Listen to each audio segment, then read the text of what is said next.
how do we bounce back after a big setback? How do we change the way that we're thinking about something in order to move forward? Hey guys, today we're talking about rewriting your inner script so that you can really succeed at what you're wanting to do. So, if you don't know me, I'm Dr. Ashley. I'm a general pediatrician, and I love talking about marketplace ministry. Basically, how God cares about the job we do, the work we do, and wants to help us do it. So today I was doing a lot of errands, and I actually ended up getting both booster shots for flu.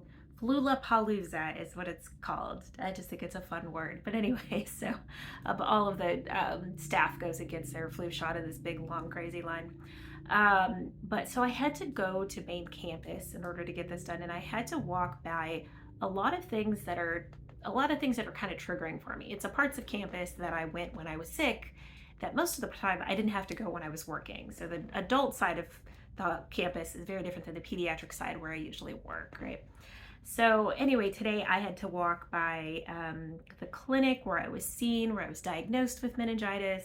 I had to walk by the round wing where I was admitted when I was sick for a couple of weeks, so that I had to walk by the place where I got treatment, where I got like cognitive testing, and then I had to walk by the place where I got like treatment with the EAP, so basically like counseling and stuff during residency. So it was just kind of a lot of memories were kind of flooding my head. And I think what's great is it was good to see how different walking by those things feels.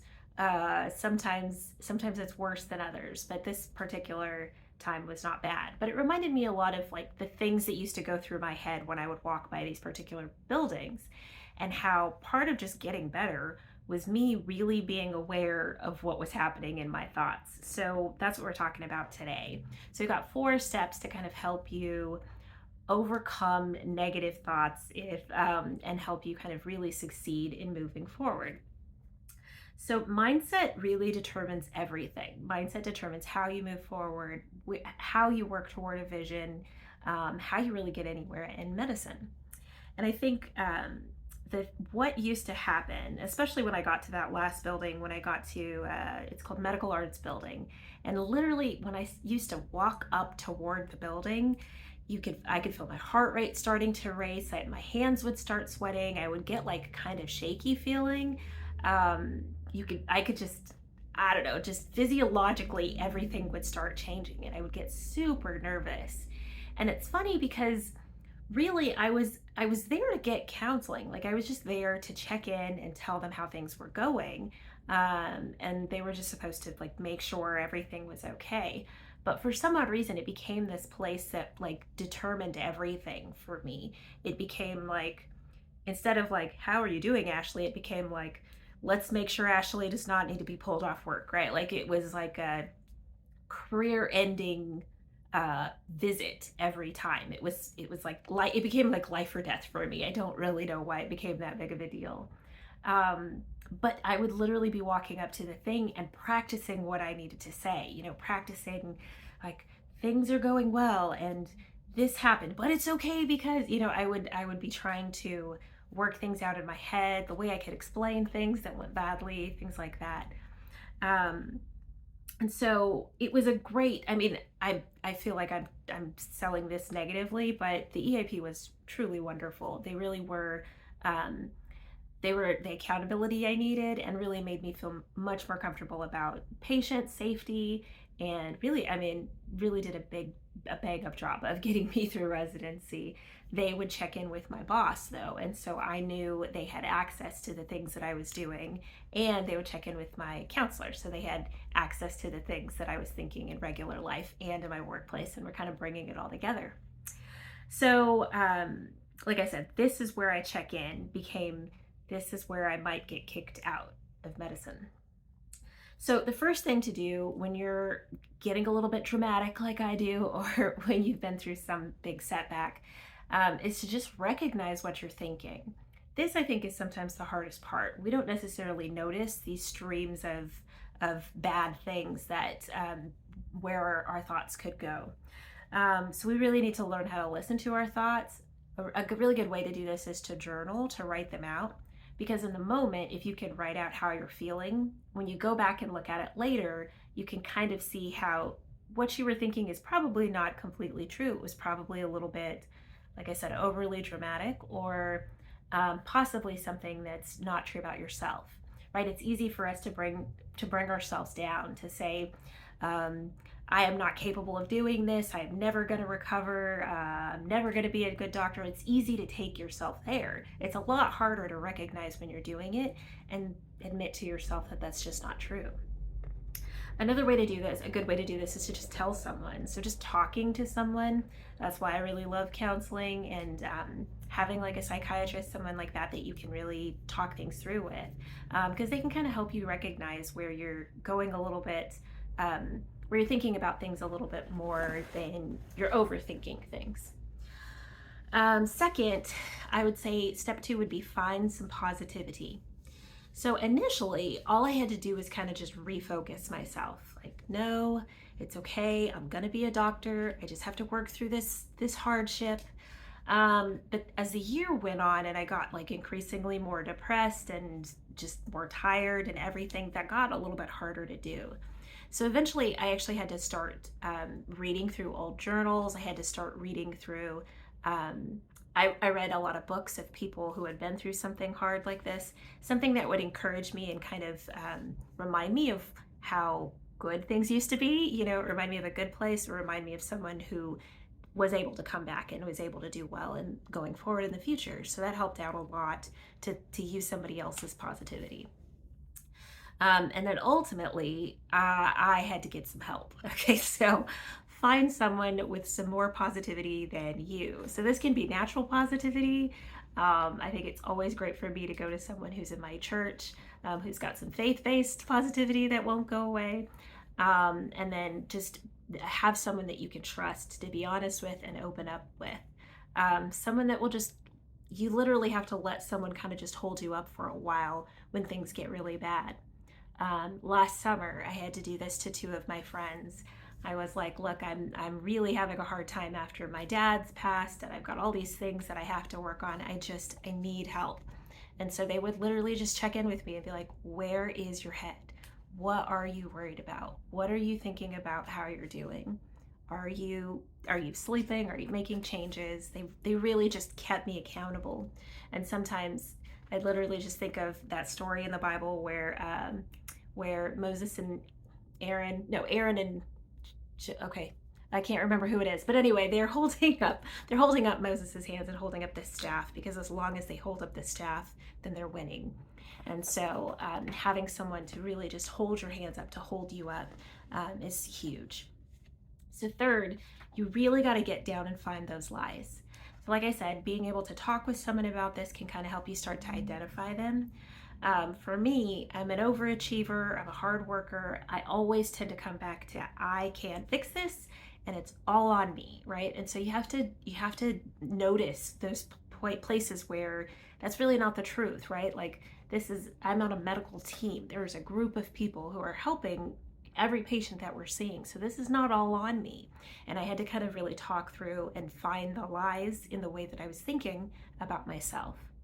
And the other thing to remember is that God does not have in mind for you fear and confusion and being overwhelmed. God does not want that for you. That's not his best.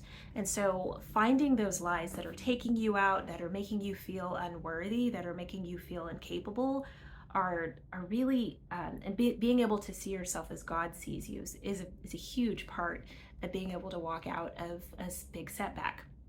I was thinking about this week because I was talking to my warranty guy, and I had a bunch of problems getting my air conditioner fixed. And essentially, the manager had given the task to someone else who, after having 15 things messed up, that person did not do their job, right? So he's on the phone with me, and he just sounded so haggard. He just sounded so tired and so overwhelmed. And I just started thinking about how many people feel like this right now, how you try to get something done, especially in customer service, or you hand this off to someone and things are just falling through the cracks. People are not doing what they're supposed to be doing. people who probably should have been fired are not being, because then there's way too much work and then things are really not getting done. There's just a lot of movement and a lot of frustration in work in general right now. And I think I could kind of almost hear his frustration. It reminded me of my last job. And I had to catch myself because I realized I started saying this phrase to myself over and over again. I started saying, nobody listens to me anyway. And it became this mantra, it became this lie that was driving the way I did everything. So we'd be in a meeting and someone would say something and I'd be like, well, actually, and then I'd say, you know what, never mind. Nobody listens to me anyway. I would say that in my head and then just kind of keep going on with my day. But really, all I was doing was changing the way that I was interacting with people, changing my own job. I wasn't necessarily helping them or helping myself by being so negative and by lying to myself. I mean, yes, sometimes people didn't listen to me, but in general, I like people cared about the things that I said and the things that I did. But as long as I was lying to myself about what was true, I was really hurting my own career, hurting my own self for advancement, and hurting the clinic I was working in that I should have been supporting more. So again, this is not God's best or God's intention for us. God wants us to be able to walk out our jobs with clarity and with confidence. He wants us to be able to create and innovate the same way He did when He made this world, and not to feel like we're being burdened or completely overwhelmed by the frustrations that we all experience in work. But it takes taking those lies and really giving them to God and saying, look, last time I tried to bring up a topic, this did not work. But God, I need you to give me some faith that I still need to try again. And He can help us kind of refocus again how we see ourselves and how we push forward. So the last step I'd say is remember your vision and remember your God. And this is what I've been kind of hinting at. It's really easy to focus on the problems that you see. It's easy to focus on the overwhelming building and the multiple meetings and appointments I had to go to. I had 44 doctor's appointments in 1 year. And it was really easy for me to focus in on all of the negative things. But focusing in on them didn't actually get me through them. What got me through the year was remembering that God had a bigger plan in mind for me than me suffering and not becoming a doctor, right? God promised me that I would be a doctor, unlike what I'd seen before. And in order to get there, I was going to have to go through some hard parts.